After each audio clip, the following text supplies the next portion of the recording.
Thank you very much. Please be seated. Lightness and brightness has always been equated with positively and motivation, as seen as a harbinger of a good.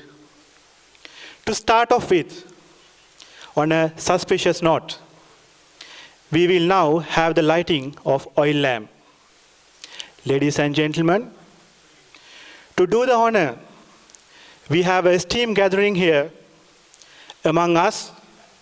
May I call upon following dignitaries to kindly join us to lighting of oil lamp.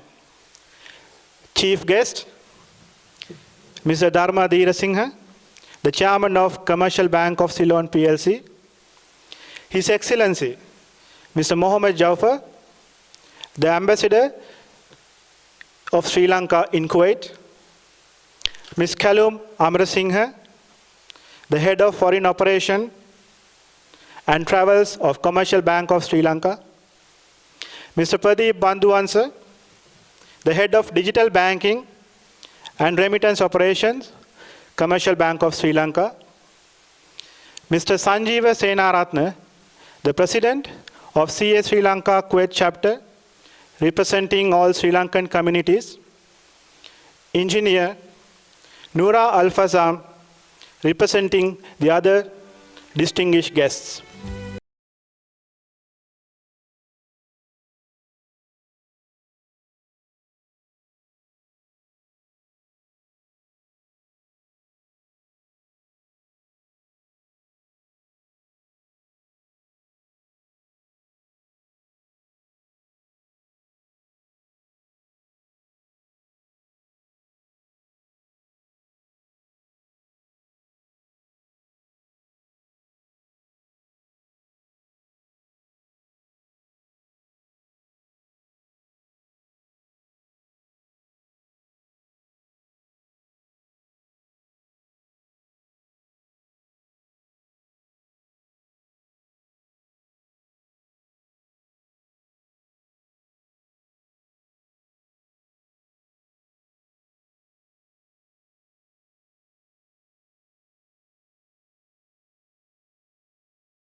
You cannot swim for new horizons until you have a courage to lose sight of a shore, said by William Faulkner, who is a writer and the Nobel Prize winner.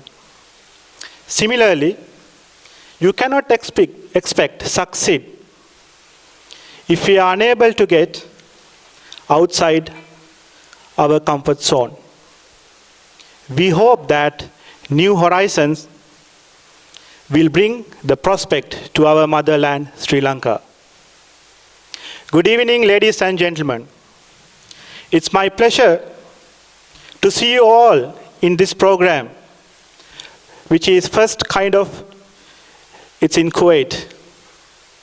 I am Mangala Rajapaksha, the Vice President of CA Sri Lanka Kuwait Chapter. And today, I'll be the Master of Ceremony. Before we moving on, I would like to share a few information and prerequisites which will help all of us during this program.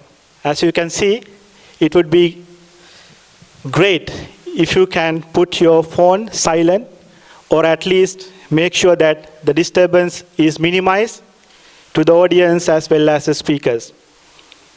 And of course, be aware of your calls being recorded. The exit doors are on your right side in case of an emergency, and the washroom are outside down the corridor to the corner. And of course, you will find an agenda of today's event on your table. If you are very curious about what's going to happen next, of course, you can refer to that. Last but not least, it's most important for us that the assessment form is being printed and kept on your table for each and every one of you. At the end of the event, please make sure that you give your feedback on today's event so that it will be great help for the organizing committee to take forward for the future events. CA Sri Lanka Kuwait Chapter, one of the prestigious Sri Lankan professional association in Kuwait. Let's take a look at our story. All men dream, but not equally.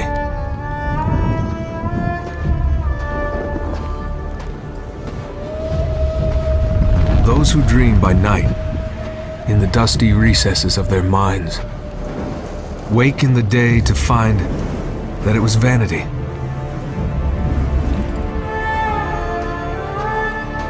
But the dreamers of the day are dangerous men. For they may act their dream with open eyes to make it possible.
The CS Sri Lanka Kuwait chapter, the torchbearer of the accounting and auditing profession. With this, I would like to invite the president of CS Sri Lanka Kuwait chapter, Mr. Sanjeeva, to deliver the welcome speech. Thank you, Mangala. Good evening.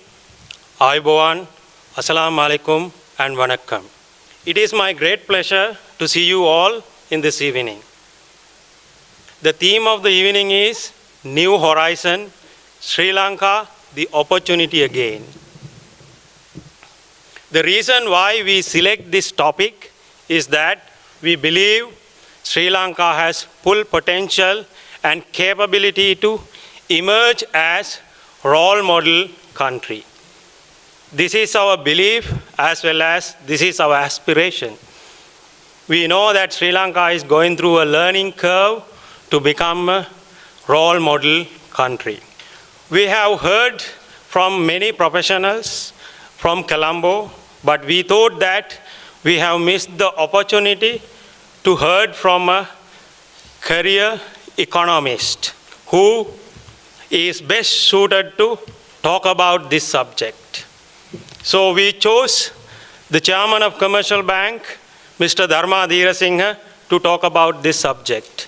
We believe that he is the best suited individual with high caliber CV to make such a presentation. At the same time, being an expatriate worker and a citizen who are living outside of Sri Lanka, we all have a lot of hopes and aspiration about ourselves as well as our motherland. Even though we are here, physically, our heart and soul is still in Sri Lanka or our motherland. Our innocent hope is that whatever the opportunities we have missed will return back to our younger generation and our kids. At the end of the day, all of us want to go back to Sri Lanka and settle there. In that context, we all are very keen on knowing what are the opportunities do we have and what are the ways in which we can contribute towards the development of our nation. Therefore, today our effort is to create that atmosphere. We as a CS Sri Lanka Kuwait chapter, the official chapter of the National Accounting Body of Sri Lanka, thought that we have a duty and responsibility to consolidate the Sri Lankans in Kuwait to make them inspired, make them knowledgeable about how we can contribute towards the development of this country. So we have invited the Commercial Bank of Ceylon PLC to join hand with us to present this program to you. Our invitation was well received by the Commercial Bank of Ceylon PLC. In April 2019, we were planning to have the similar kind of events, but circumstances led us to postpone the event. Now we believe this is the right time, right opportunity, and the right environment to inspire everybody to contribute toward the development of our nation. Let me take this opportunity to convey my sincere gratitude to the Commercial Bank of Ceylon PLC, which is the largest commercial bank of Sri Lanka, to join hand with us to present this program. My gratitude goes to the Board of Directors of Commercial Bank and Chairman Mr. Dharmadhira Singha, Mr. Pradeep Bandhuansa, Head of Digital Operation and Remittance, and all the Commercial Bank staff who has joined us to present this program to you. So ladies and gentlemen, may I take this opportunity to welcome the following. Our chief guest today is Chairman of Commercial Bank of Ceylon PLC, Mr. Dharmadhira Singha. Mr. Dhira Singha, we are pleasure and we are privileged to have you here. And let me invite His Excellency the Ambassador of Sri Lanka in Kuwait, all the embassy staff and all distinguished guests who are here to welcome Mr. Dharmadhira Singha to this program, and also Mr. Pradeep Bandhuansa, Head of Digital Banking and Remittance Operation, and Madam Kalum Amarasinghe, Head of Foreign Operation to the program. And also, our guest of honor today is His Excellency the Ambassador of Sri Lanka in Kuwait, Mr. Mohammed Jawhar. His Excellency, it is our pleasure to have you here. I warmly welcome you on behalf of CA Sri Lanka Kuwait chapter. And distinguished guest, it is our pleasure to have you here. I warmly welcome all of you on behalf of CA Sri Lanka Kuwait chapter. Finally, our chapter members and students, we are pleasure to have you here. I warmly welcome all of you on behalf of CA Sri Lanka Kuwait chapter executive committee. Thank you very much. Thank you, Sanjeeva. Now, I would like to call upon our guest of honor today, His Excellency, the Ambassador of Sri Lanka in Kuwait, Mr. Mohammed Jawhar, to address the audience. Please welcome His Excellency, Mr. Sanjeeva Senaratne, Mr. Dharmadhira Singha, Chairman, Commercial Bank, Ms. Kalum Amarasinghe, Mr. Pradeep Bandhuansa, Mr. Praveen of Al Mulla, and friends. Aibowan, Vanakkam, Assalamu Alaikum, and good evening. It's a pleasure and privilege for me to address this gathering. Why it is important to me that we Sri Lankans here work very hard to build our country's image. For us to build our country's image, we need support from many groups of Sri Lankans who are here. What we have achieved so far is commendable as a team along with other Sri Lankans, but we have a long way to go. For us to go further, to build our image, our country's image in this country, is very important that professionals in big numbers should come to countries like Kuwait. I'm talking in the region. It's very important that we have more and more professionals coming to Kuwait and other countries and to show what real Sri Lanka is. I think our foreign exchange, a big chunk comes from our expatriate workers. Many of them are not necessarily professionals and skilled workers. But for us to bring this up, we have to have opportunities. Now we heard challenges, leadership, performance, and so on. So how do we do that? For us to do that, we need to work very hard, as I said earlier. And the body is like CA Sri Lanka. I noticed that it was established through a parliamentary act in 1959. And it has a member of over 6,000, I'm told. And it runs an institute which has 44,000 students. And CA Sri Lanka has many overseas chapters. They have chapters in the region, like countries Bahrain, Qatar, and UAE, and Kuwait. And I'm told that in Saudi Arabia there's one chapter. And 2 chapters are to be opened in Melbourne and Sydney. And so this shows how active CA Sri Lanka and its members. And CA Sri Lanka guides their members, give them the platform, and shows them the pathway for them to prosper along with Sri Lanka. So when we prosper, what we do is we contribute to our country's economic development. So that I think along with other professionals in many parts of the world, CA Sri Lanka is doing a remarkable job. So the CA Sri Lanka Kuwaiti chapter, though established in 2015, my predecessor told me that they are working very hard and they are showing the pathway to other professionals. I'm glad to see that many doctors have come to Kuwait, and I need to recognize some of them, I should say all of them, come to the embassy.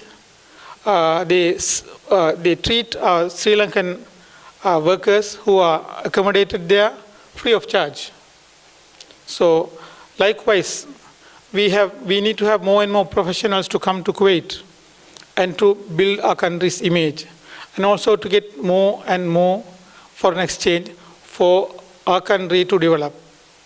So to do that, we all receive, like me, free education in Sri Lanka. So we have an obligation to support Sri Lanka. And we have to, I noticed many of you work in big companies. Some are doing so well in the field of investment. So we need to convince your companies, your friends, to invest in Sri Lanka. And we at the embassy, at any given opportunity, we try to convince here in Kuwait, Kuwaitis. A couple of days ago also, I had the opportunity to meet with Mr. Marafi, the owner of the Radisson Blu Hotel. So likewise, a few days ago, we also met with the NBTC Group Chairman, Mr. KG Abraham. In our small way, we are working very hard to bring investment in Sri Lanka, to have bilateral trade to increase in both ways. And we are in the process of signing an MOU between the Kuwaiti Chamber of Commerce Industry and Sri Lanka's National Chamber of Commerce. So we work very hard to achieve these objectives. So we earnestly ask all of you to support us the way you do, and to convince your friends, your companies, and not only on investing, even their visits to Sri Lanka as tourists, it goes a long way. Recently, we were able to facilitate a visit of His Highness Sheikh Nasser, the son of His Highness the Amir. He was in Sri Lanka for a week, and we were able to facilitate his private visit. So these are the examples. Dignitaries and company chairmen and other professionals. And when we just left the embassy, I was informed that a few Egyptian doctors were going to Sri Lanka to spend their time. When I had a chat with Mr. Marafi, the owner of the Radisson Blu, he had said he even remembers the names of the places he visited, like Bentota and Gaul, Kandy, Nuwara.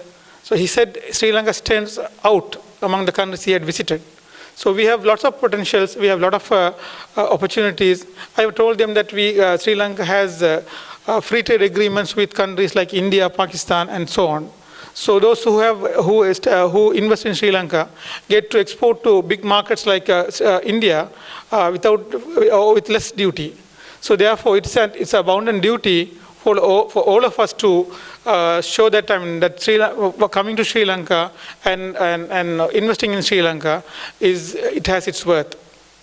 So coming back to again the role of the Kuwait Chamber CA chapter in Kuwait, and I wanted to recognize their hard work and their support to the embassy, and I wish next month they are going to have the AGM. So I would like to thank them for their support, and please just be assured that the embassy would do whatever it could do support your events and your efforts. And also I need to thank Mr.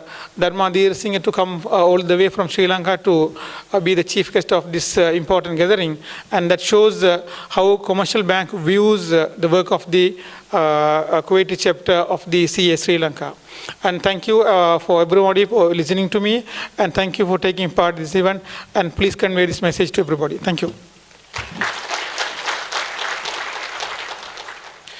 Since we are slightly behind the schedule, without further waiting, let me introduce our chief guest today, Mr. Dharma Singh, Chairman, Commercial Bank of Ceylon PLC, Sri Lanka, and former Deputy Governor of Central Bank of Sri Lanka.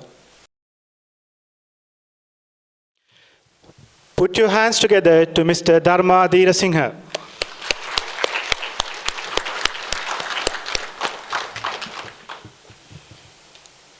Ayubowan, Vanakkam, Assalamu alaikum, good evening. His Excellency, the Sri Lankan Ambassador in Kuwait, Mr. Mohammed Jaufar, President of CA Sri Lanka, Kuwait chapter, Mr. Sanjeeva Senaratna, and members of the CA Sri Lanka Kuwait chapter, my colleagues from Commercial Bank of Ceylon PLC, distinguished ladies and gentlemen. And we in Commercial Bank of Ceylon has been having our presence in the Middle East for the last 16 or 17 years. And Mr. Pradeep Bandhuvansa, who is here, has pioneered all our relationships that we have in remittance and exchange business between Sri Lanka and the Middle East. My affiliation with CA Sri Lanka traces back to 1987. I served as an examiner, paper setter, cum moderator of CA Sri Lanka examinations for 6 years, which means 2 terms. And I have set the economics papers of CA Sri Lanka examinations for 6 years. I have moderated, and being also an examiner of CA Sri Lanka examinations. And as far as this event today goes, I must acknowledge the contribution and effort made by Mr. Asoka Rupasinghe, your member. And unfortunately for us, the event that was organized last year in April was not materialized. And we are here today mainly due to his efforts. Few times he came to my office in Colombo and had detailed discussions with me and the organization of this event and solicited our support. And we at that time felt that it is nothing but our duty, though we are a private bank, to help and solicit the support of friendly nations despite our business relationships, that to help develop our motherland. And I must thank His Excellency Mohammed Jaufar for his very encouraging comments that he made this evening, and also the efforts he has been taking ever since he has been here, maybe for a very short period now, 3 or 4 months. And we hope, Your Excellency, that your efforts one day will succeed, and we have more investments despite the remittances we get from Kuwait, some more strong partnerships in developing the Sri Lankan economy.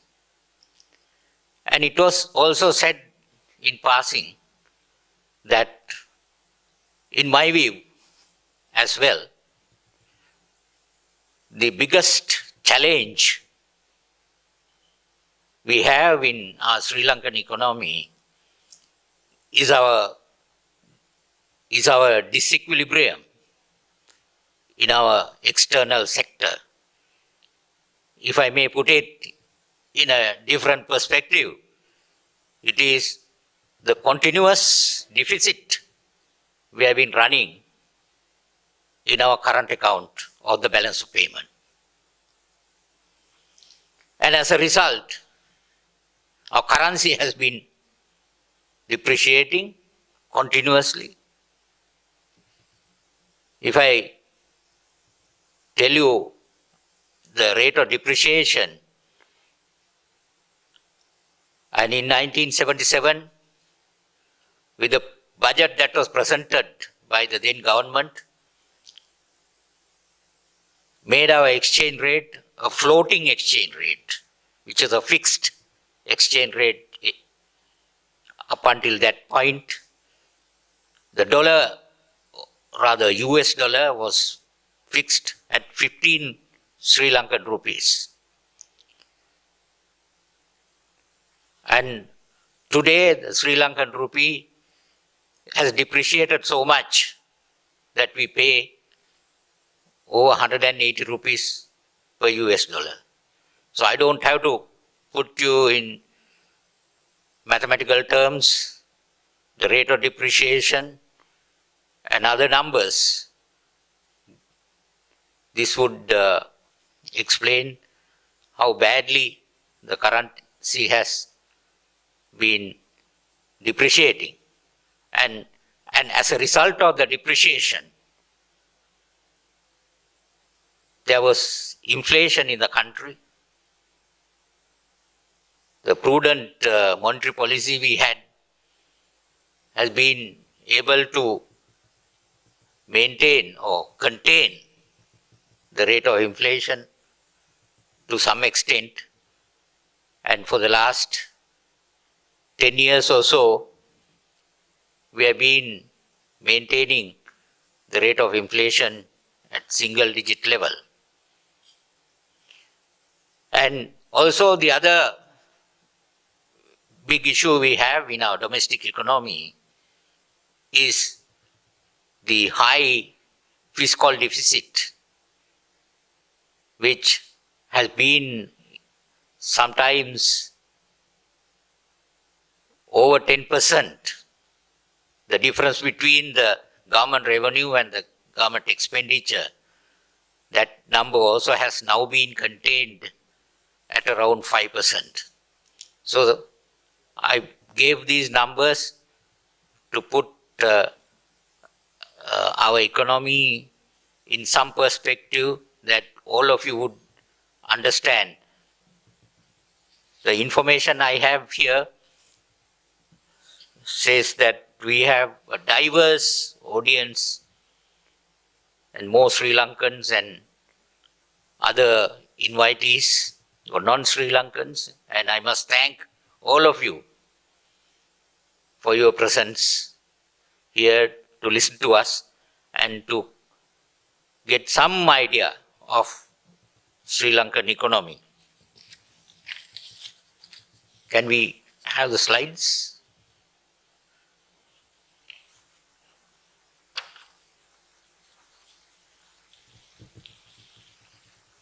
Right. Now, for most of you who are Sri Lankans, I don't need more details to be given for you to understand what the Sri Lanka or Sri Lankan economy is all about. And it's a small island in the Indian Ocean of 65,610 square kilometers and 21.4 million population. And it is a multi-ethnic and multicultural economy, people living in harmony. Right. Now, I will have some details as to the composition of the Sri Lankan economy, and the entire economy in terms of its gross domestic product is 90.8 billion US dollars according to the latest 2018 Central Bank annual report, and it's a per capita of 4,102 US dollars in 2018, which means by international standards it's a high middle income per capita country, and we need to grow more, and the economy has to be much bigger and the per capita to be much higher than this. Right. The composition of the economy is that we have an agriculture sector which contributes to GDP, and its contribution is around 7%, and the industry contributes 26.1%.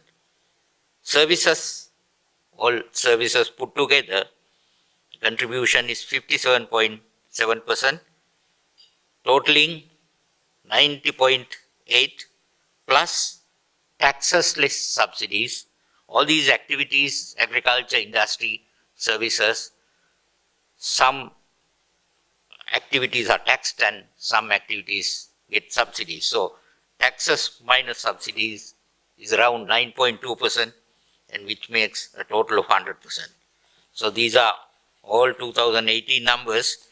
These numbers would have improved at least slightly in 2019. I don't have the official numbers, so I don't want to give you any estimates. But according to the Sri Lankan authorities, the Sri Lankan economy would have grown by 2.8% in 2019, which unfortunately is the second lowest rate of growth in South Asia. And the official estimate for 2020 growth to be around 4.5% to 5%. Hopefully, we will be able to achieve a higher growth rate, because this is a country which has been having much higher economic growth.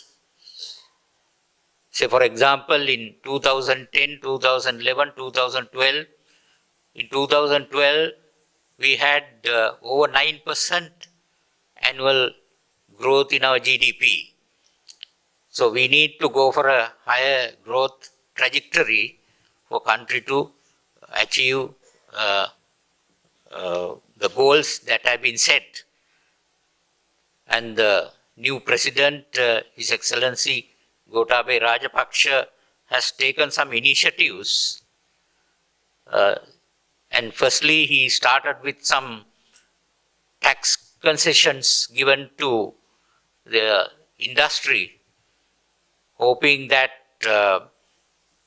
there will be some response from the various sectors in the economy, mainly the small and medium enterprises, which constitute around 65 to 70% of our economy. And with that, the other measures he has put in place, including, of course, the monetary policy and other fiscal measures to maintain low interest rates. And that will also help the industry to borrow from banks at lower rates, because if you look at the composition of industry, some activity, any sector, agriculture, industry, or manufacturing industry or services, you have a very high finance cost in their cost of production. So that high cost of financing the activity would be brought down to a much lower levels, so that the price levels can be maintained at a reasonably low level, so that the rate of inflation in the economy can be contained. So looking at agriculture, we have major export crops such as tea, rubber and coconut.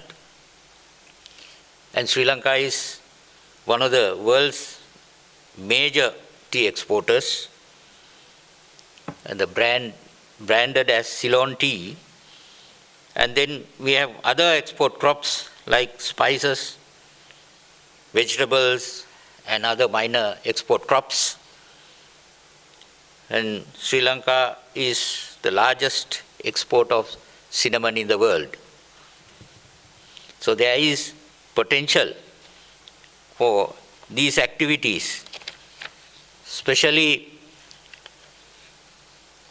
in addition to the growth in any of these activities, there has to be some value addition which will contribute to higher GDP. And then looking at the fisheries industry, and Sri Lanka is an island, so there is ocean all around the country, and there is a very high potential for fisheries industry in Sri Lanka. But that potential has not been harnessed due to lack of investment. And gems and jewelry industry, Sri Lanka has the precious stones and semi-precious stones, and it's a mining industry, gem mining and cutting and polishing. With that, there is value addition, and that goes together with the jewelry industry, and the potential is very high for value-added exports in gem and mining sector in our economy.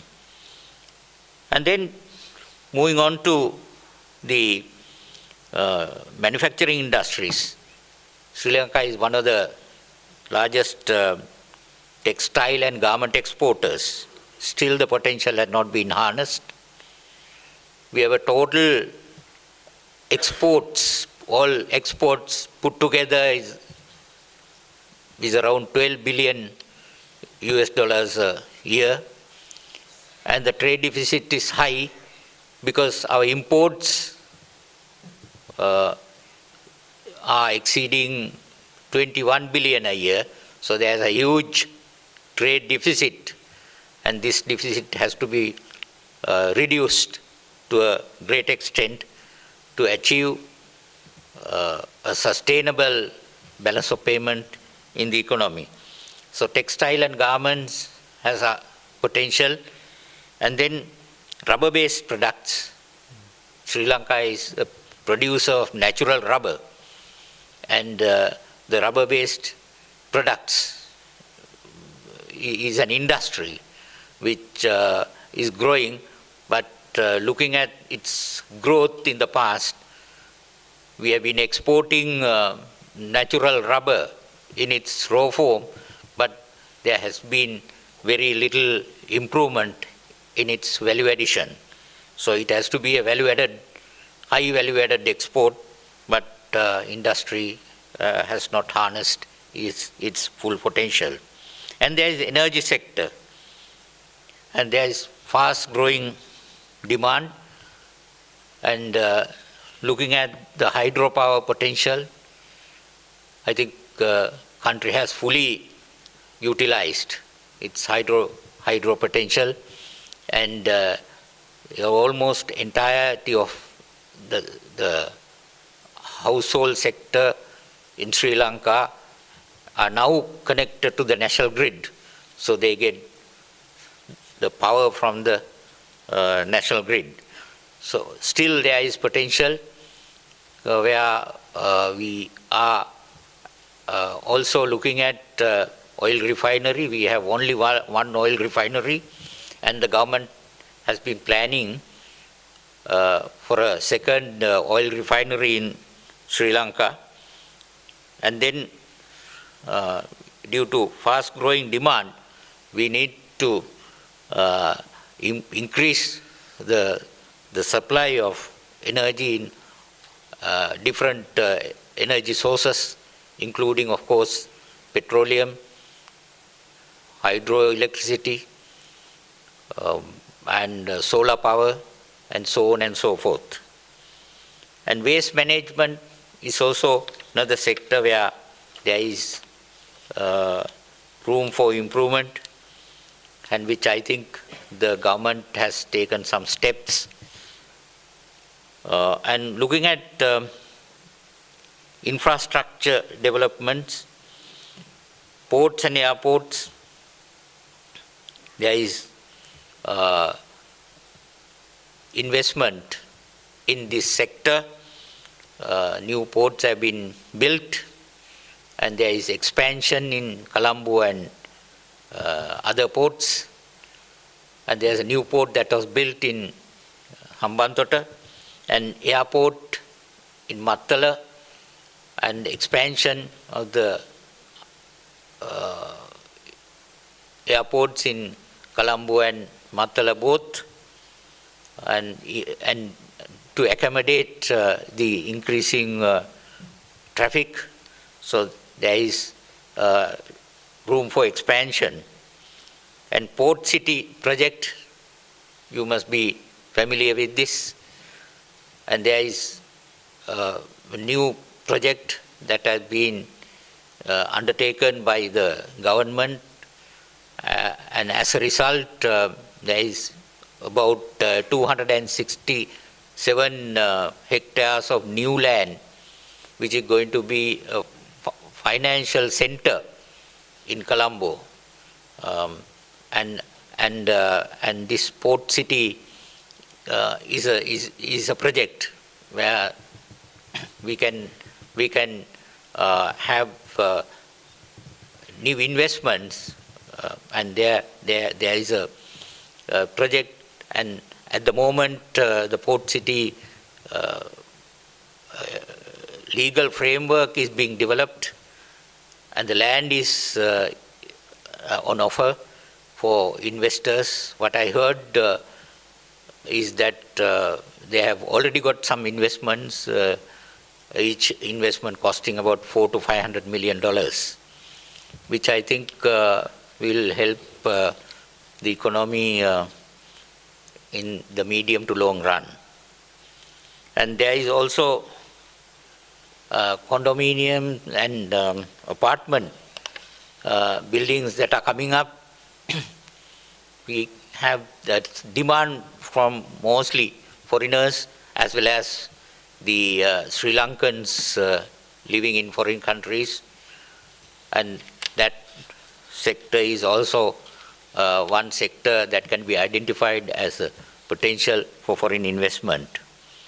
And in the services sector, information communication technology, which I think is extremely important for any economy, and so a lot of multinational agencies have set up their back offices in Sri Lanka, and there is still a great potential in this industry for digital solutions, and also looking at professional services,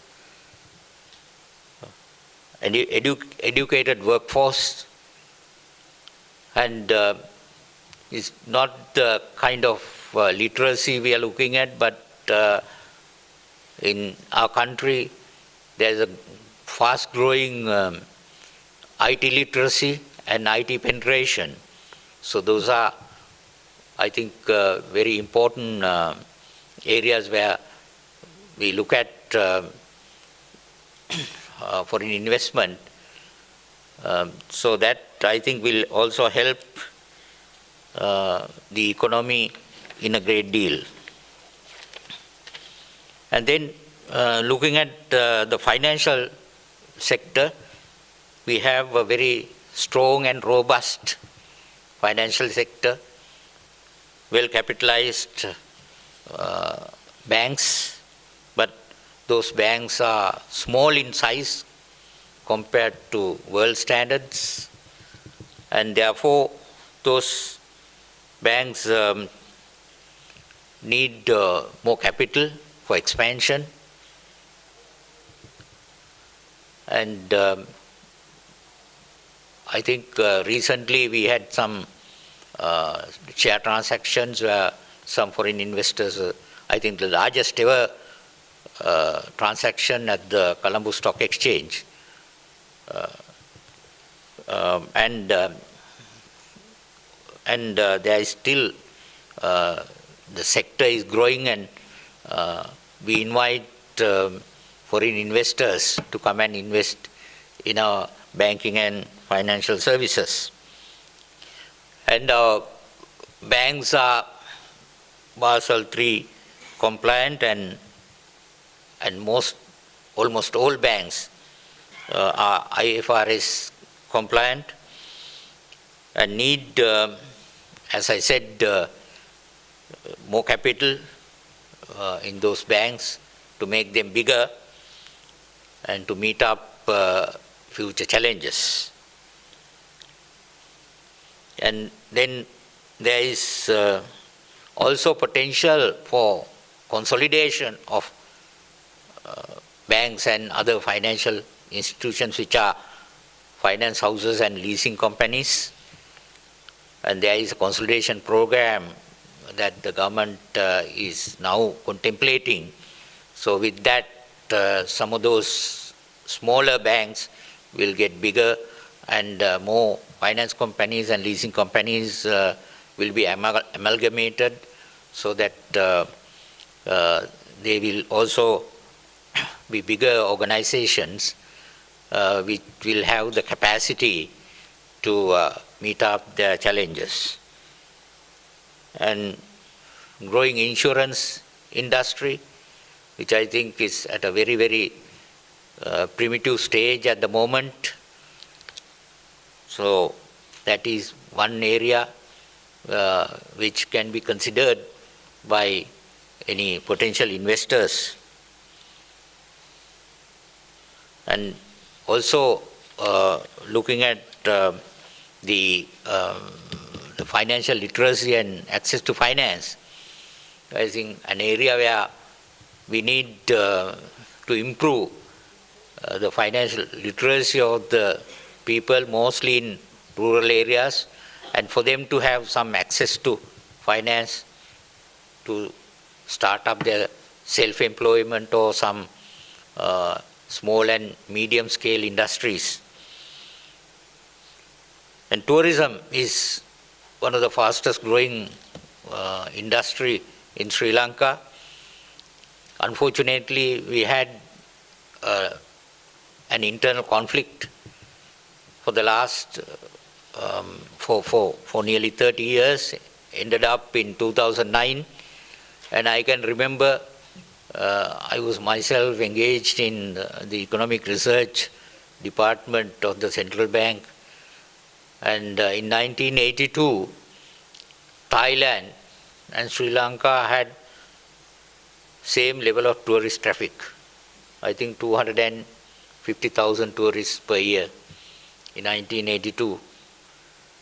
Today I hear that in Thailand the tourist arrivals has increased from that level to 39 million a year, 39 plus million in 2019, where in Sri Lanka we are still struggling to reach our target that has been set for 2020, which is 2.5, or rather 4 million tourists.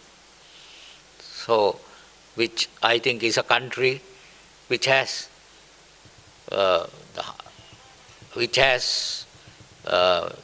tourist attraction by way of fauna and flora, if I may say, the biodiversity, and then most dense leopard population in the world, most dense elephant population in the world. You can travel around the country in a matter of 2 hours. You can go from dry zone to the wet zone, and then from very high temperature of about 30 degrees Celsius to about 7-8 degrees Celsius, the central area. So, which I think are some of the areas we have not been able to market. And investment opportunities in hotel capacity expansion and other ancillary services, there is enormous potential for investment. And then looking at value-add destination, I mentioned some of these things, and undiscovered destination, because we had a 30-year conflict, and tourism is very sensitive for the security of the destination, and as a result we have suffered a lot. And now that place, I believe, is some of the agencies are rated #1 place for tourists. So we believe with the incentives that have been put in place for the industry, there will be fast growth in the medium to long term in the tourist sector in Sri Lanka. Right. Then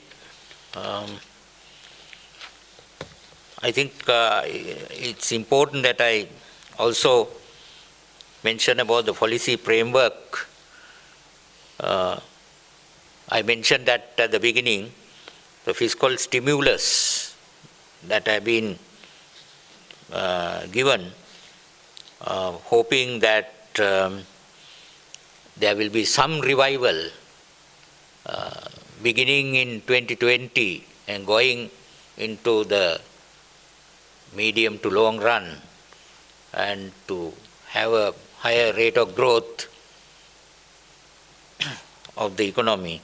And also I in passing mentioned the need for foreign investment.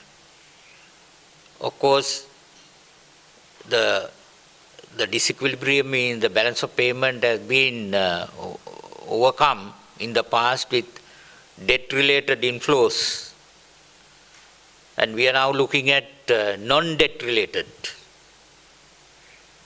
investment or other inflows into the country, which will be mainly in the form of foreign investment. And foreign investment also has to be some FDIs, that is foreign direct investment, which means the investors go and set up their industries or whatever the activities that will contribute to the higher growth, not just the investment that come to the equity market in Colombo Stock Exchange.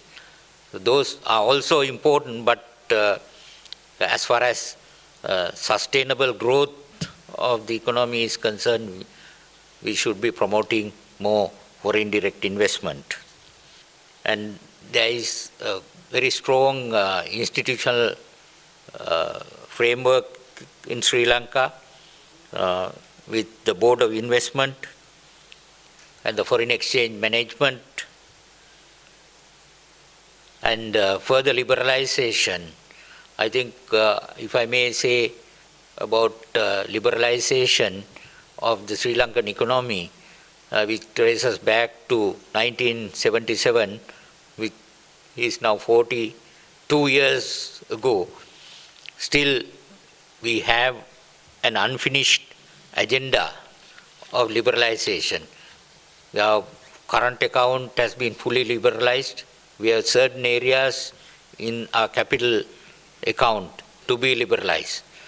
So with the strong growth, sustainable growth, only with a strong balance of payment, we can go for capital account liberalization, which I think will find everlasting solution for the country's current economic problems.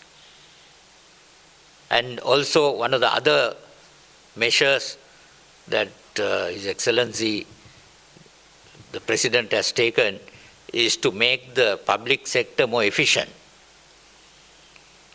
And I think that's a talk of the town these days, and we see much more efficient public sector. He has been in power for less than 3 months, but during that very short period, we have seen, and the country is experiencing, very efficient and effective public sector. And also he's hoping that with all these measures and the measures that he will be taking very soon with the general election coming up somewhere in March or April, with the support of the new parliament, to take measures to put the country on a higher growth trajectory. So we hope that he'll have the courage and determination which he has to put this economy in the right perspective. So with that, I conclude my presentation. And I think what is important, I think Ms. Kaluma Amarasinghe is also going to speak on foreign exchange management, which is, I think, is a very important area as far as the country's economy is concerned. So maybe we can have some question and answer and some interaction thereafter. Thank you very much. Thank you very much, Mr. Dheera Singh. Such a wonderful, detailed presentation about the new horizons that we would be able to capitalize to bring the prospect to our motherland, Sri Lanka. The Commercial Bank of Ceylon being the main sponsor of today's event, and without them, we wouldn't have succeeded of arranging an event of this scale.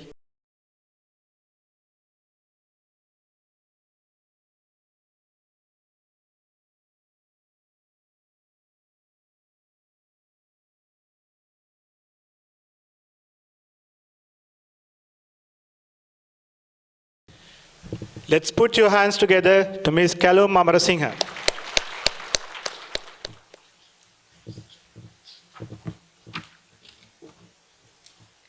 Good evening, ladies and gentlemen. Before taking you through the new regulations, I would like you to know what it was before 2017, before the relaxation of Exchange Control Act. So in 1948, Sri Lanka got its independence. So as a result, when the British left, Sri Lanka has had enough foreign reserves. And by 1950, we realized that the country will have constraints in converting Sri Lankan rupees into foreign exchange. So as a result, in 1953, the Exchange Control Act was enacted. This Exchange Control Act was a very peculiar law and very restrictive law. It was very powerful, and it said no to most of the foreign exchange regulations, transactions. And by 1960, the country realized that we are heading towards a reserves problem. So gradually, the exchange transactions were tightened, and no person was allowed to have their assets overseas. For an example, if an exporter exports and get their foreign exchange, they were not allowed to have accounts overseas, and then those will have to brought back to Sri Lanka. And so that was that much restrictive. So in 1977, with the change of the government, the open economy policy was implemented. And as a result, in 1990, the Sri Lankan government thought that we should invite the foreign investors to come and invest in Sri Lanka to help our economy. So in 1994, the government of Sri Lanka has signed the Article 8 of IMF articles, where we open the current account of the country and asking, allowing the entire Sri Lankans to work with the globe to, to carry out the current account transactions. So gradually it has been liberalized, and in 2017, there was a 360 liberalization, and the Exchange Control Act was repealed, and new Foreign Exchange Management Act was enacted. So can we go to... In 2016, at the budget, the government of Sri Lanka realized that the exchange control regulations were outdated. So then, as a result, it was announced that a new Foreign Exchange Act has to be implemented, especially to facilitate the foreign investments in Sri Lanka and to promote the investor confidence, having more clarity, transparency, and then again to regularize the outflow and to have proper reserves in the country. Further, it was realized that certain Sri Lankans have their foreign assets overseas which were not declared to the Sri Lankan government, because as I told, in 1962 till 1976, nobody was allowed to have their assets overseas. So now, if they wanted to have, they should have the at that time, they should have the approval from the Central Bank of Sri Lanka to have their assets overseas. So now they have taken it out and allowed the Sri Lankans to bring that assets to Sri Lanka without any criminality penalties.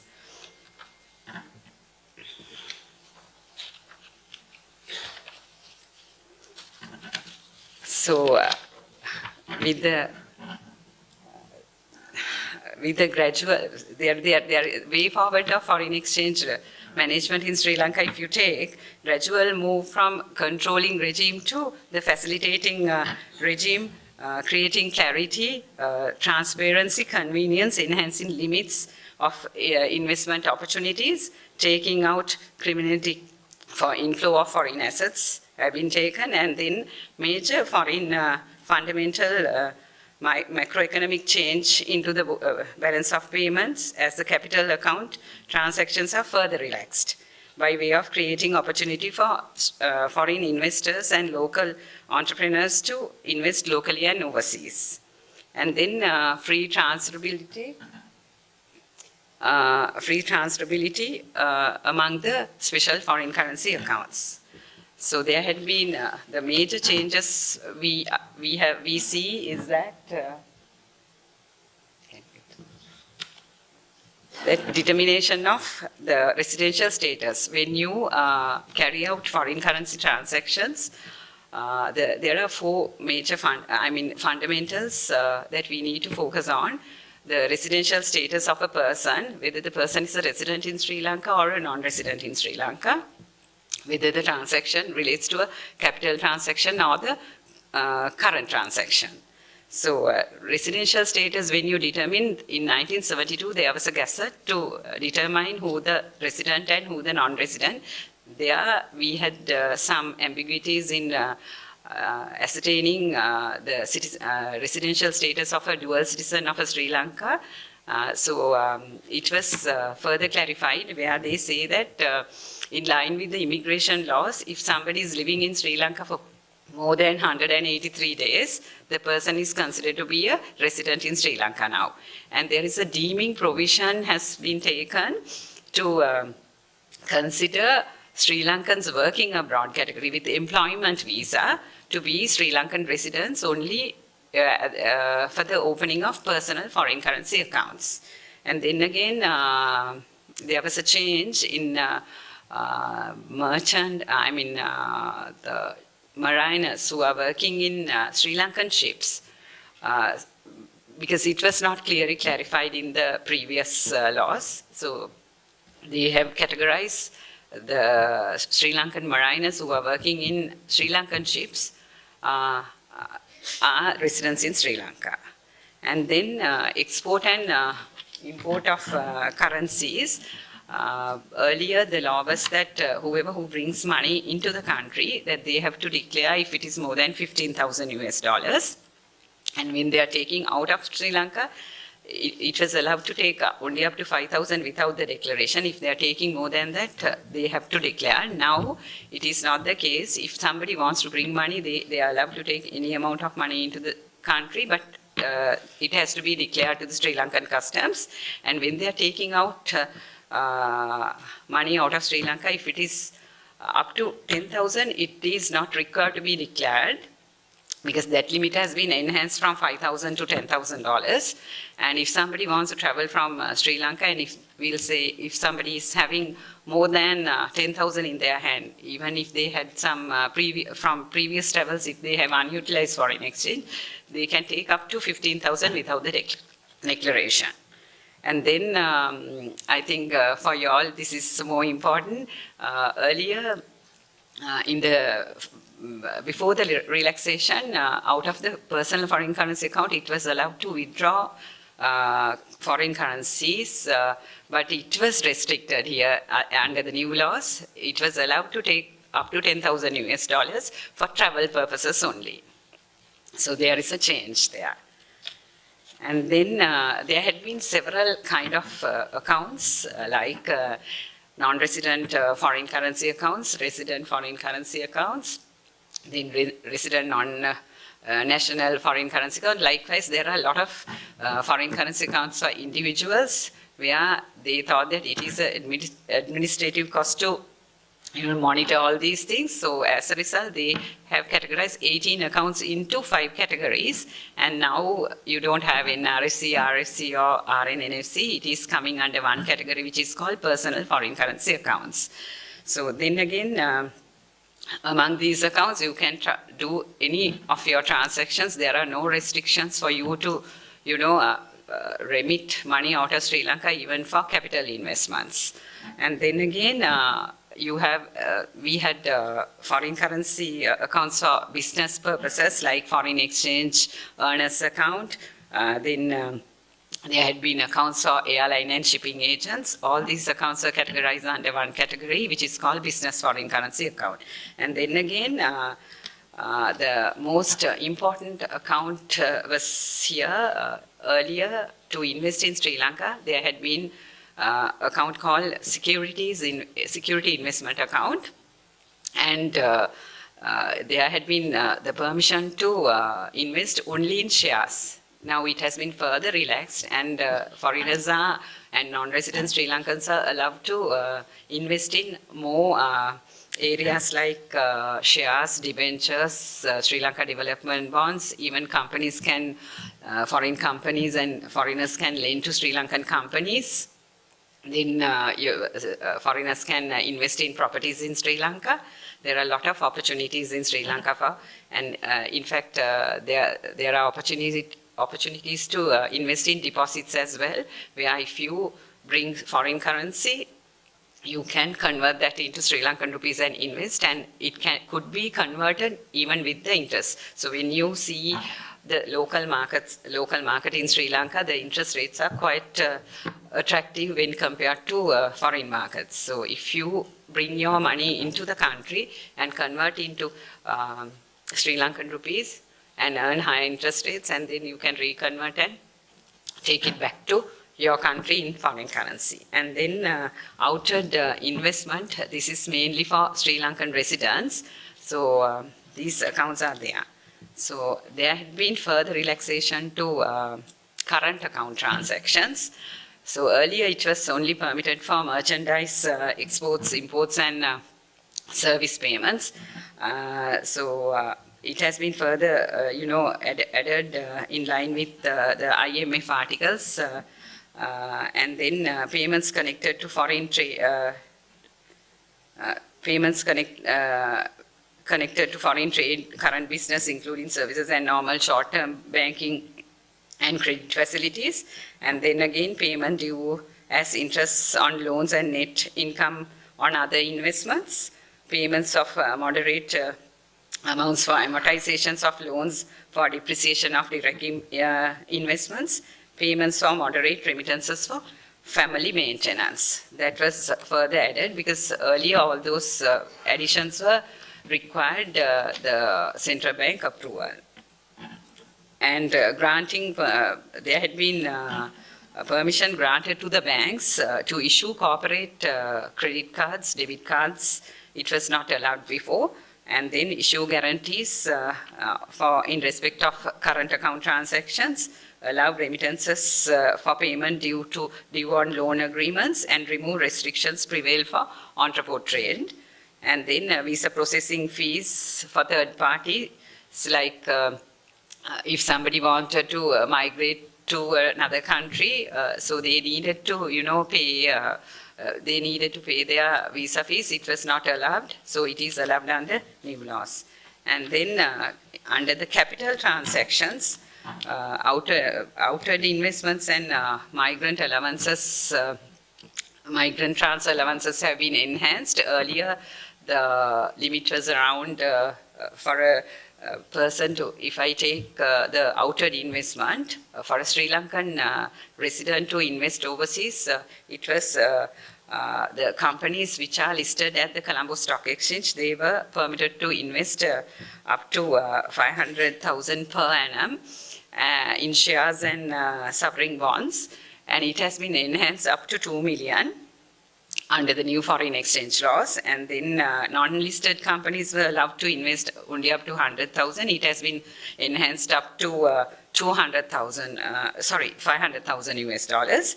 and partnership registered in Sri Lanka, they were allowed to invest here up to $100,000 lifetime, which has been enhanced up to $300,000 US. And then individuals are allowed to were allowed to invest overseas up to $100,000 US. It has been for a lifetime, and it has been enhanced up to $200,000 US lifetime.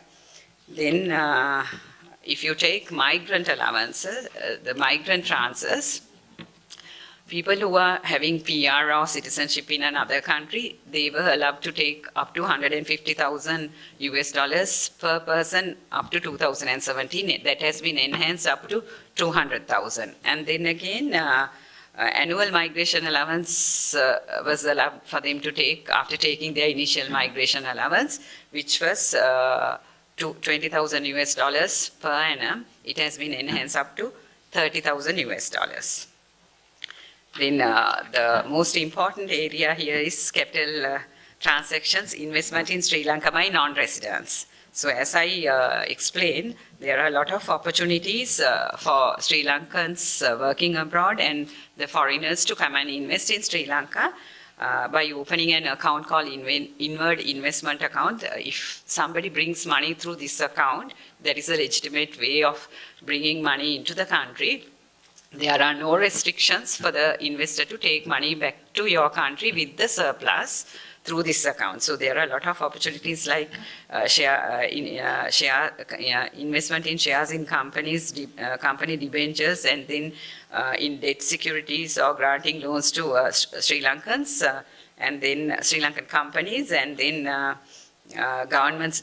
They can invest in government securities, debentures, unit trusts, and they can open branch offices there, and they can invest in residential properties and any others.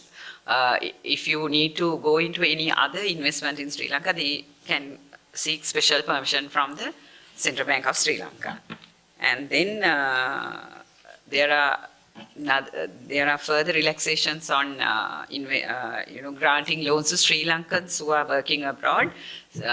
So they can borrow either in Sri Lankan rupees or in foreign currency, and for any purpose, but to be utilized in Sri Lanka. And then that has to be paid through their personal foreign currency accounts.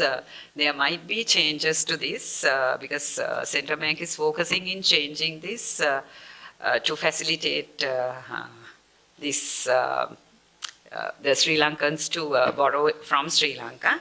And then again, earlier it was not permitted the PR holders or the dual citizenship holders to borrow from Sri Lanka. It was relaxed, and they are permitted to borrow only for housing purpose. If they want to borrow from Sri Lanka, they are permitted to borrow for buy residential property or construct or renovate their existing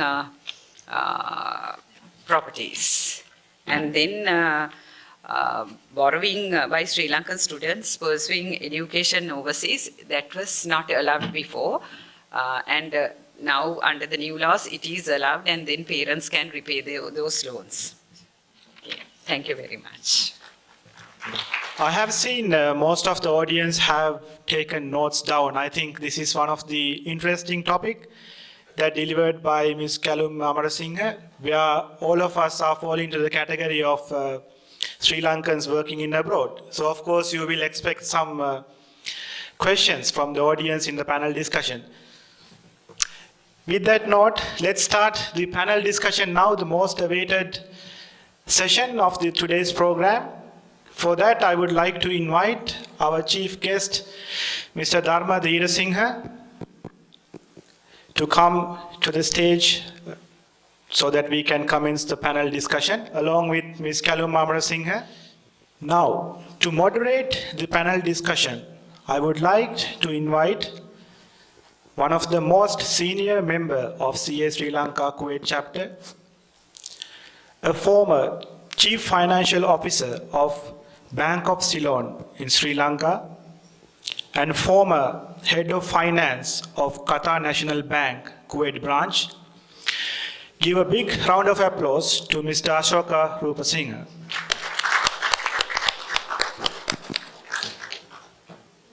Stage is yours, Mr. Ashoka. Thank you, sir. Okay. So, ladies and gentlemen, my name is Ashoka. I think he introduced me. I guess that's enough. Most of the people know me, and I know my audience. The way that this panel discussion is organized is that anyone can raise their hands, and there was a beautiful girl here. Unfortunately, nobody accompanied me to the audience. So they will come to you. Please raise your hands so that this lady will, one of these girls will come to you with the mic, and you can ask your questions. If you don't know, my powerful voice is enough, so you can stand up and shout from there. We can hear you. If you want to ask a question in Sinhala, you can ask in Sinhala, because both the learned panelists are very good Sinhala speakers as well. So English, speak Tamil also? I don't think so, yeah. I'm sorry for that. So can I start with a small different way of starting, Dharma? Now there is an audience, inspiring and aspiring people, and they are excited about your journey. What do you think that, what can you tell them? Can you tell about yourself and where did you study, what your school is, and then your family, a little bit about? Thank you, Ashoka. I studied at a central school, and then I must say, the present generation, they go for classes. In my life, I never went for a class or any subject, and I passed all my O-level, A-level, getting the best result in the school, and I went for my undergraduate studies to University of Colombo, and I had some problem because I was underage for admission to the university. However, I was lucky, and I had my undergraduate studies, and I got first class honors in my degree, and then I joined Bank of Ceylon, where you were much later as CFO, and I only had 18 months at Bank of Ceylon, and joined the central bank, where I had served 35 years. I joined the central bank as a management trainee, and then retired as the senior deputy governor, and I had my postgraduate studies while I was in the central bank, and I also had 2.5 years of a stint at the International Monetary Fund in 2007 to 2010 as the alternate executive director for Bangladesh, Bhutan, India and Sri Lanka. And in December 2011, I retired from the central bank, and I stayed at home only 5 days. I had a lot of offers from the private corporates, and I accepted 2 invitations, one from commercial bank, one from another reputed corporate in Sri Lanka, which is Bartley Group of Companies, as chairman, and I continued at commercial bank, joined the commercial bank as deputy chairman, and after 2.5 years, the board elected me as chairman of the board, and I have been there now for 8 years. The regulatory requirement demands that you can serve only 9 years on a board regulated by the central bank. And I am happy to say that I have contributed immensely to the debt market development. I introduced the current primary dealer system, and then some of those debt instruments like the treasury bonds was my brainchild, and Sri Lanka Development Bonds, which is a government debt instrument issued in dollar terms. And then I'm happy that recently in January issue of LMD Asoka, I've been rated as one of the top 100 business leaders in Sri Lanka, and one of the universities. Researchers uploads. One of the universities in Sri Lanka is recognized me as the most humble economist of the generation. That's the title that they have. Wow, wonderful. What about the kids? What about the kids and the wife? Sorry? What about the kids and the wife? I have my wife, and whom I met at Central Bank. My wife always complains that I don't speak about her. And thank you, Asoka, for reminding me that I have a wife. And she is very much our wife, a lovely woman, and Callum knows about her. And she was also a professional. Now she's retired as an assistant governor of the central bank. She's very much into voluntary work now. And she was the district governor of the Lions Clubs International in Sri Lanka. And I have two sons who are twins. They're both educated in USA. Back in Sri Lanka, they are well employed. Thank you, Asoka. What a success story. And let me ask you one question from Madam Kalu, and I will ask it in English. Not that I'm not very good in English. Come on, Annie? Right. දැන් මම කොළඹ යනකොට මට කීයක් dollar අරයන්ට පුළුවන්ද? ඕන තරමක් ගෙනියන්න පුළුවන්. හැබැයි US dollars 15000ට වැඩි නම් ශ්‍රී ලංකා customs වල ඩික්ලෙයාර් කරන්න ඕනේ.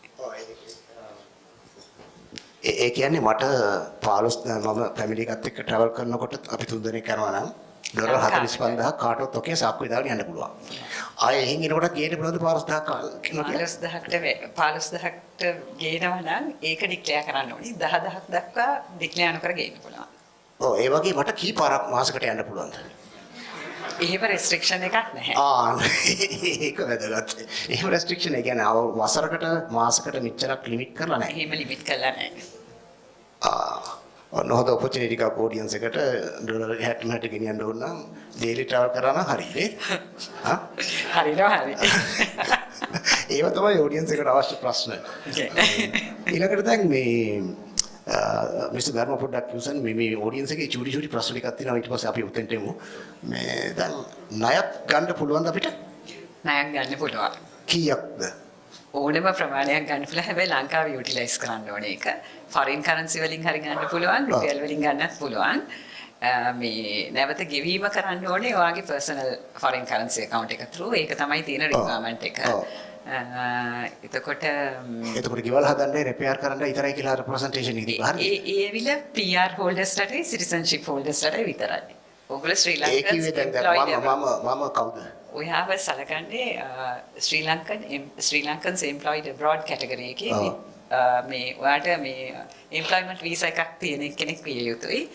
එහෙම එක්කෙනෙක්ට ඕනම අවශ්‍යතාවයක් සඳහා ණයක් ගන්න පුළුවන්. ඒ කියන්නේ OD එකක් ගන්න පුළුවන්. මට සේවිංස් account එකක් OD එකක් ගන්න දීලා නැහැ. ඇයි OD එකක්? OD එකක් ගන්න දීලා නැත්තේ මොකද personal foreign currency account එක හරහා තමයි ගෙවන්න ඕනේ. එතකොට OD එකදී ලංකාවෙන් deposit එකක් වැටුනොත් account එකට ඒ OD එක මේ settle වෙනවා. සේවිංස් account එකක් open කරන්න පුළුවන්? savings account එකක් අරින්න පුළුවන්. ඒකත් special category එකක් යටතේ. ඒ රුපිය account එකක්. රුපිය account එකක්. ඒක capital transaction රුපිය account කියලා ගිණුවක්. ඔය වචන පාවිච්චි කරන්න එපා. අපි දන්නේ නැහැ එච්චර. capital simple ඔය අපි දන්නේ නැහැ. අපි දන්නේ simple letters capital. රුපියල් account එකක් අරින්න පුළුවන්. සාමාන්‍යයෙන් ඒ capital කියන්නේ මොනවද? නෑ capital categorize කරලා තියෙන ඒ account එක කියන්නේ Sri Lankans employed abroad category එකටයි dual citizenship and PR holders. Sri Lankan non-residents ලාට. ඒ කියන්නේ මම. අනේවාසික ශ්‍රී ලාංකිකයන්ට ඒ කියන්නේ හුස්ම ටිකක්වත් වතුර ටිකක්වත් බොන්නේ නැති අපි වගේ කට්ටිය ලංකාවේ. අපි ලංකාවට සල්ලියවල එහෙන් හුස්ම ටිකක්වත් ගන්න. නෑ ඒකේ අරින්න බැරි කමක් නැහැ. අරින්න පුළුවන්. ඒකට කැටගරි එකක් තියෙනවා. ඒ කියන්නේ ඒ කැටගරි එක යටතේ තමයි ඒකට කියන්නේ කැපිටල් ට්‍රාන්සැක්ෂන් රුපියල් account එක කියලා. CTRA කියලා කියනවා. ඒ ගිණුම අරින්න පුළුවන්. ඉතින් ඒ ගිණුම හරහා ඕනෑම ට්‍රාන්සැක්ෂන් එකක් සාමාන්‍යයෙන් කස්ටමර් කෙනෙකුට ඕපන් කරන සේවිං එකයි මේකේ මොකක්ද වෙනස මොකක්ද? වෙනස මොකක්ද කියන්නේ මේකේ outed remittances රුපියල් වලින් කරන outed remittances restrict වෙනවා. ඒ කියන්නේ එළියට යනවා සල්ලි. එළියට යන එක restrict වෙනවා. ඇතුළට එන එක ඕන තරම් ගන්න පුළුවන්. මොකද personal foreign currency accounts අරින්න permission එක දීලා තියෙනවා. ඒ කැටගරි එකට. ඒකට ඕගොල්ලන්ගේ මේ foreign currency ගෙනාවොත් ඒක ඕනම අවශ්‍යතාවයකට රටින් එළියට ගෙනියන්න දෙනවා. ඒතකොට අර presentation එකේ I saw that you need to have a minimum security or something. මොනවාරි ගියක් හරි මොකක් හරි උගස් තියන්න ඕනද? You need to have a security. Hey. You need to have a security. It's Hey, Mr. Dharma, අපි මිනිසුන්ට to mitigate the credit risk in the country. ඒක නේ දැන් අපි පුරවැසියෝ නෙමෙයිද අපි රටේ?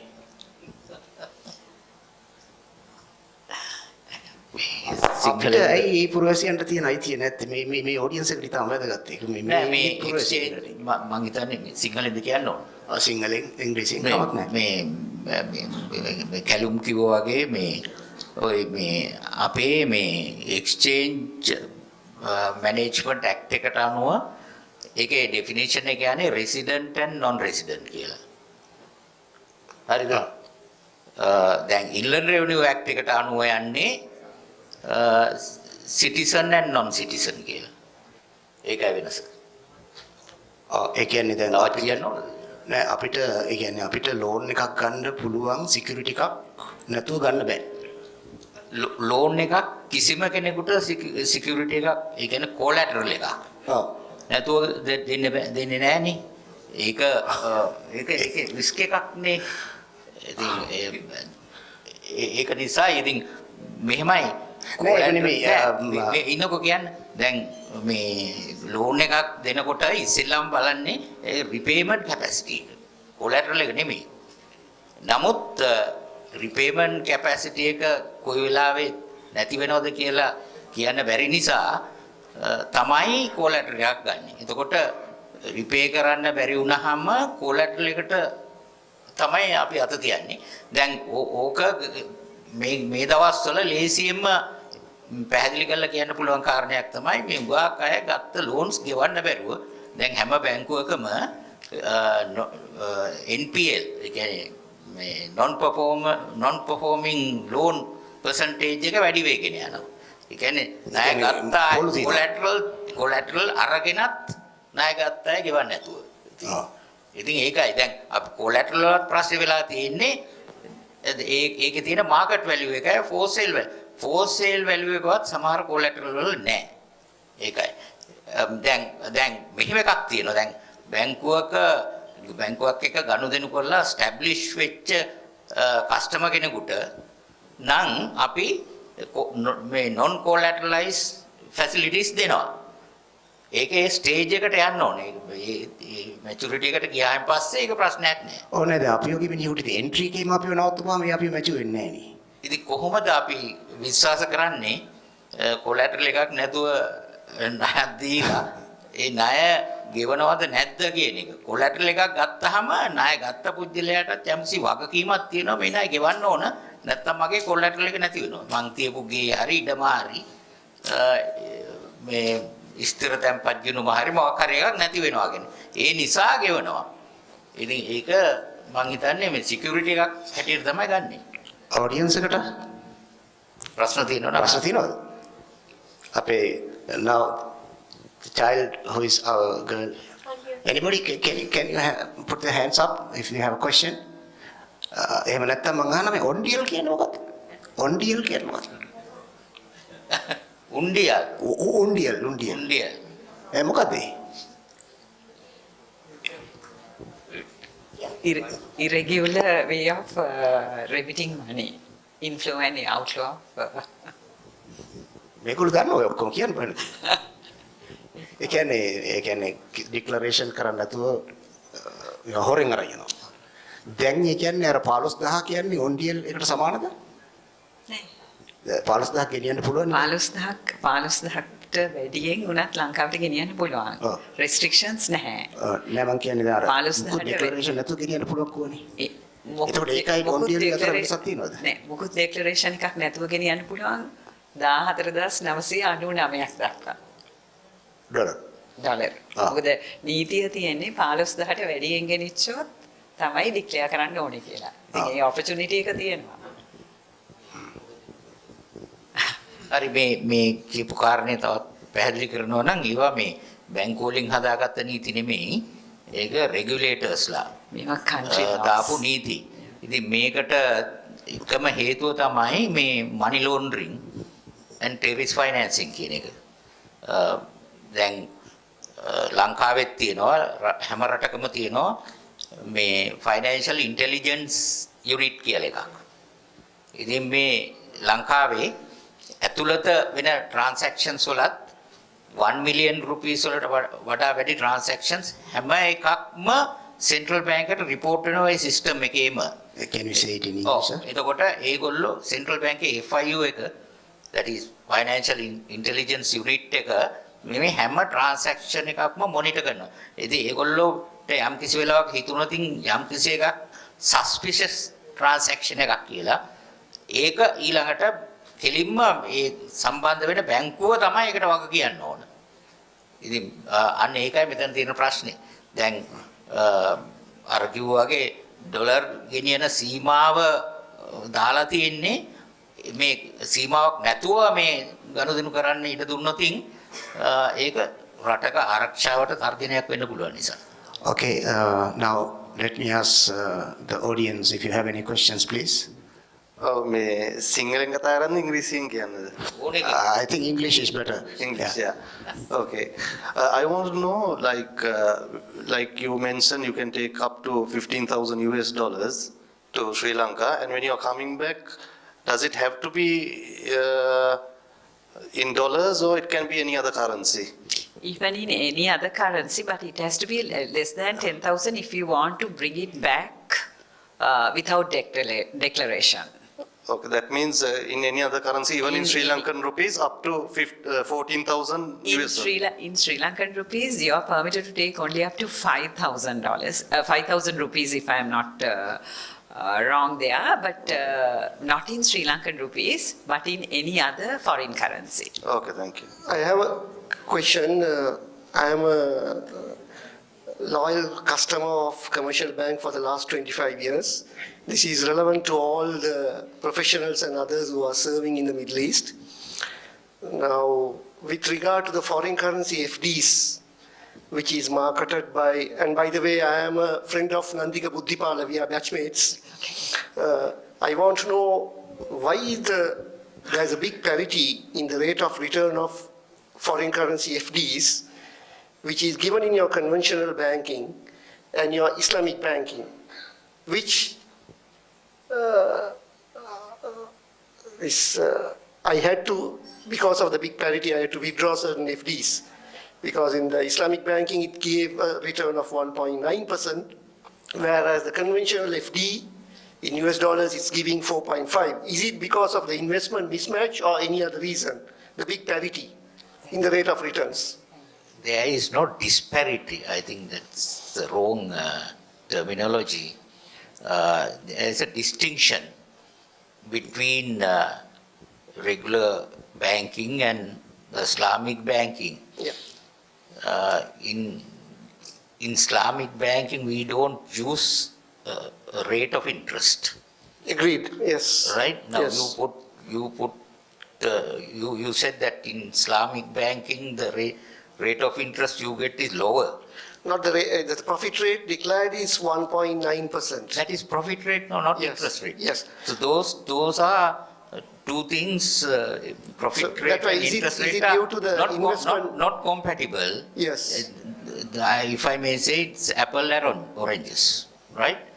So if you want to be in Islamic banking, that is profit sharing, right? That is the risk that the bank is taking with the investor, right? So you have to settle with that. And it is not only commercial bank, it's the same standard practice in any other bank. I mean, the same thing that you are talking about a depositor, you being a depositor of foreign currency with commercial bank or any other bank for that matter. And the other side of the equation is that there are borrowers, people who borrow. So we lend to, we have a Islamic banking division, and we lend to customers based on Islamic banking, on profit sharing basis. No, yeah, there's a competitor of yours, which I don't want to mention the name. It is also Sri Lankan local bank, which is giving I know what you're going to say. Yeah, it's giving a very high return, which is about 3.75 to 4%. So I want to know, for me, if I were to continue with commercial bank, what will make me to still stay with commercial bank? You see, I think I have to put some secret out here. Why our deposit rate is lower? Because we have enough liquidity. We are the most liquid bank, both in foreign currency and Sri Lanka rupees in Sri Lanka. We lend to foreign banks also in dollars. We lend to other banks in rupees. I don't want to say the figures. And if I may say, to explain what I am saying, we have at the moment 110 billion rupees of excess liquidity. So we are adding more to excess liquidity, means we are taking a bigger hit. So we want to contain the loss we take. It's a matter of opportunity cost. I hope you are okay with that answer. But let me take you to a different this thing. You mentioned in a new horizons of Sri Lanka, new opportunities coming. This audience, what do you think the opportunities that come up for people like us in this audience, and what kind of a role that this audience can play in achieving, and what kind of help you need from this audience to the government, and what are the opportunities for us to join in this process? I think I must say that the Sri Lankans working overseas in many part of the world, they were very keen to go and get involved in the last presidential election. There's that much of interest. I think you must be knowing, some of your colleagues here would have gone. I have met several people who have come from various parts of the world, and they actively participated in campaigning for Mr. Gotabaya Rajapaksa. And there's a role, I'm sure, that the Sri Lankans working abroad, and that's their commitment and obligation, to work for. I mean, the whole purpose of our coming here also to convey that message. And why, Asoka, you just mentioned something called the brain drain. Brain drain is because the people who benefit from free education in Sri Lanka, when they become professionals like the doctors and accountants, they look for opportunities at home, and when they find the better opportunities overseas, in the sense that you get paid much lower in Sri Lanka than your opportunities. It's a matter of opportunity cost. I mean, any rational individual will think, why should I, settle for a lower salary when I have opportunities overseas to earn more, right? And that is good. I mean, in a sense, in strict economic terms, labor market mobility is a good thing, not a bad thing. Right? Sir, but there are conflicting messages coming from the government. Now, the one side of the government, sometimes the government says, yeah, we need to promote professionals going out of this country, and instead of the low level, the employees, but make high value professionals and send them abroad. And at the same time, no, we need professionals back in our country. We cannot afford to have brain drains. Which story is right? Also, it's a chicken and egg story. Because of the grain drain, we lost the much valued human resource in the country. And as a result, country has suffered. And our country has not grown. And therefore, those people find that back in Sri Lanka, their opportunity is less. Right? And they, as rational individuals who behave rationally, think that it's better for them to be employed somewhere overseas rather than going back to Sri Lanka. Yeah, do you prefer professionals going out of the country or professionals outside the country coming back to country? Which one is better? Right. Professionals going out of the country, I must say. Now, we were talking about remittances. Our ambassador also mentioned that remittances form a good part of foreign currency income in our balance of payment, which is at the moment over $7 billion. Foreign remittances we get in Sri Lanka. So if you look at the composition and who will send money back to Sri Lanka, I'm sure these professionals who are employed in the Middle East, they send part of their income back to Sri Lanka. But other people who have migrated to other countries, other developed and advanced countries, who are also professionals like engineers, doctors and accountants, they go and settle down in those countries and they come back to Sri Lanka and they want to sell whatever they have back in Sri Lanka and take that money also. I think Callum also mentioned how much money. So it is not only a brain drain, it's a money drain. Resource drain as well, right? They take all their money and they sometimes come and accuse. I had a big problem while I was in Washington. There's a lot of Sri Lankans, whom I met. They used to sometimes, use abusive language on me, saying that that Sri Lankan government is, keeping their money back in Sri Lanka. This is our money. We want to take our money to where we live, and we have to look after our children. So most of these people, I'm not ashamed to say this, those guys who go and settle down in those countries like Australia, Canada, US, and some country in Europe, they want to help their children, and those children also demand the parents, look, you have a house in Sri Lanka, you have some other property, sell that and bring that money and give us that money. I want to buy a house, I want to buy a vehicle. That's a demand. Most of the parents, it has become a social issue as well. Okay, in the interest of time, we can take maybe maximum 2 more questions from the audience, please. Yeah, I also have been a loyal customer of commercial bank for a long time. Can we ask a common question, please? Yeah. Why does the commercial bank doesn't have any rewards programs like other banks? We do have our credit cards. We do have. No, I want to know what kind of reward program you're talking about. HNB Pathum Vimana. It is HNB Pathum Vimana is a tiger by the tail. You can quote me, right? And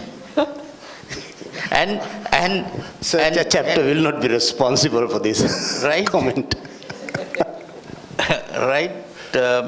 Because I speak from my authority, the central bank, not governor. Yes, right. And also the central bank banned those schemes, like lottery draws and things like that. And those things are banned. Unethical and illegal practices. One more question, please. Yes, one gentleman over there. Yeah, I like to ask Mr. Dehara Singh that now when you take a loan or something, you look into collaterals and some security, like mainly land, property, and I think gold also. Am I correct? Yes. Yeah, and why don't, like a suggestion, I think the gem industry is also very big, and it is very silently, there's a lot of money involved in that. Why don't you all consider taking these as collaterals and helping booming the industry and all? Interesting question, right? And any bank or any lending institution. And I'm just sorry to disturb you, and I know there are some people who are already doing this, like they are taking the gems and they are giving them money and keeping it as a security. It is already happening. And also at the same time, those people who give gems and borrow, both sides there are complaints as well. And some people come and complain, I lost my gems, and somebody had played out, and somebody ran away with my money or gems. There is a much bigger risk that is associated with gems being taken as collateral. There is no proper pricing, right? There is no proper valuation, not like gold. Gold is a commodity which is marketed anywhere in the world, which has a stable price. Now, looking at a gem, you don't know what price you can quote for the gem. There is no valuation, right? Even the Gems and Jewellery Authority does not have a scheme to value the gems. So there is a risk. Any lending institution will first look at the risk. Can I close this session now? Audience, okay? Okay, before we close this session, I need to just make a small comment about Mr. Dharma Dheerasinghe. Dharma Dheerasinghe, actually, sir, we respect you so much from this audience. The Sri Lankan audience, this maybe, I don't know, I'm here for last almost more than 5.5 years. So many people come from Colombo and make speeches, but they're all mostly political speeches or musical shows. But there were no professionals willing to come to Kuwait and address an audience like this. But you humbly actually accepted our invitation. And not only he accepted, actually you are paying the bills for this night's dinner. We must actually, as the audience, we must thank him and we must appreciate him and give him a round of applause. And to make this event successful, there is always a navigator, and that's this person, Pradeep. Pradeep is not a friend of mine, sir. But everyone thinks Pradeep is a personal friend of mine. He became a friend of mine by his sheer conduct of his business. He became a business friend with me as a customer and the banker relationship, and it went long way. So when I actually asked for money to sponsor this event, it was very difficult to get a little thing from him, right? But eventually we won. But I must tell this audience, we need such bank officers. Though it was very difficult for me to negotiate, I told him, I salute you as a bank officer, Pradeep, because I am happy that my money is safe with officers like you. Thank you, Pradeep. Your money is not a waste. These people got a lot of things. And Mr. Dharma Dheerasinghe, I must also say something about him personally. And the governorship is I don't know, God gifted to his family, yeah? He is the governor of Central Bank, senior governor of Central Bank, the wife, the assistant governor of Central Bank. He became the governor of the Lions Club, the people of Powerful Voices, and wife became the governor of the Lions Club. Your family is a governor's family. Yeah, and with all that, it's very difficult to get 5 minutes for me to have a meeting with him. I had to wait outside his office, and every time I saw him coming, but Asoka, wait, I'll come, and quickly I'll come back. So it was very difficult. But with that, you spent 3 days for this audience, sir. Yesterday and today and tomorrow, right? And from Kuwait, we respect you so much for this event, and that carries a long way. Now, my final request, if you believe that Kuwait has an audience like this, and there are Sri Lankan capable of conducting an event to promote Sri Lanka. You are a powerful voice, sir, right? You associate all the political leaders, yeah, government and opposition, everyone equally, I know you. And you associate all the powerful voices. You are an opinion leader among many of them. Can you carry a message across to this audience and say, these people in Kuwait, professionals, executives working, they are loving this country, and they don't even take a drop of water from Sri Lanka. They don't even take a little bit of oxygen. We don't smoke. So those, we can do much more. Can you carry a message saying to your policymakers, can we do a bigger program like that? Can we do a bigger program than this? Yes, Sri Lankans here in Kuwait, I'm asking. Yes, we can do a good program for Sri Lanka, to promote Sri Lanka. Can the policymakers help us do this exercise? And that's the way I thought we can join the government mandate. Is it possible for you to have, I think just a little word across your mouth, it can take a long way. Yeah? And we are ready, we are ready. That's my humble request to this powerful voice. I hope my audience will agree with me. Is that okay? Yeah, we can lead, sir. With that, I will hand over to Mangala. It was a unique panel discussion, isn't it? And a lot of questions posed, and then thank you very much for the two panelists to tolerate all the questions and given very brief and detailed answers. And I would like to now start the token of appreciation. For that, I would like to invite His Excellency, the Ambassador Sri Lanka in Kuwait, Mr. Mohammed Jafar, to come to the stage, accompanied by President of CS Sri Lanka Kuwait chapter, Sanjeeva Senaratne, to give away the token of appreciation to the panelists. May I also call upon Mr. Pradeep Bandhuwansa also to come to the stage. We will start with our token of appreciation. Goes to Mr. Dharma Dheerasinghe, the Chairman of Commercial Bank of Ceylon PLC, and our chief guest today, and delivering a wonderful presentation of New Horizon. Give a big round of applause, everyone.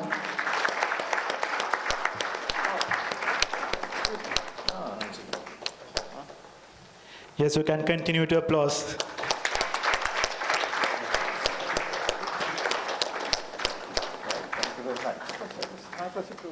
The next token of appreciation goes to Ms. Kalu Mamarasinghe, who also have delivered a detailed presentation and a lot of enlightenment of foreign exchange. Let's put your hands together.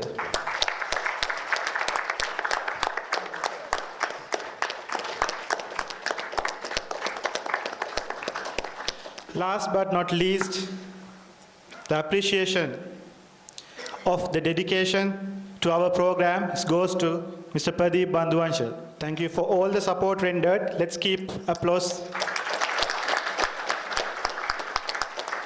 Okay, thank you very much, everyone. Please be seated. We can continue with the rest of the program. We have come almost to the end of today's program, New Horizon, and I must thank every one of you being a great audience today and really enjoyed together the time that we spent, more than, it's nearly 3 hours time.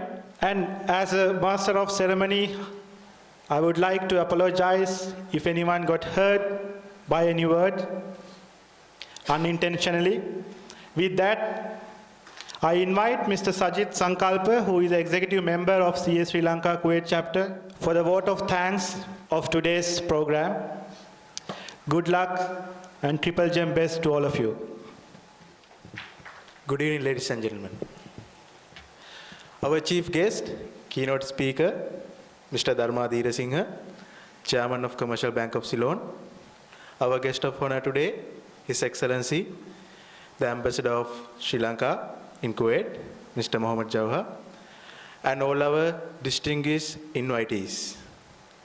It's an honor to propose a vote of thanks today in this event. A big thank shall goes to Mr. Dharma Dheerasinghe, Chairman of Commercial Bank of Ceylon, accepting our event, accepting our invitation, and coming here to Kuwait. Thank you very much, sir. It was a very wonderful presentation, and I would like to thank His Excellency and Ambassador of Sri Lanka in Kuwait, Mr. Mohammad Jawhar, and his staff for gracing this event, today's event. Special thanks shall goes to Mr. Pradeep Bandhuansa, Head of Remittance and Digital Banking at Commercial Bank of Ceylon PLC, for coordinating this event. Thank you very much, Mr. Pradeep.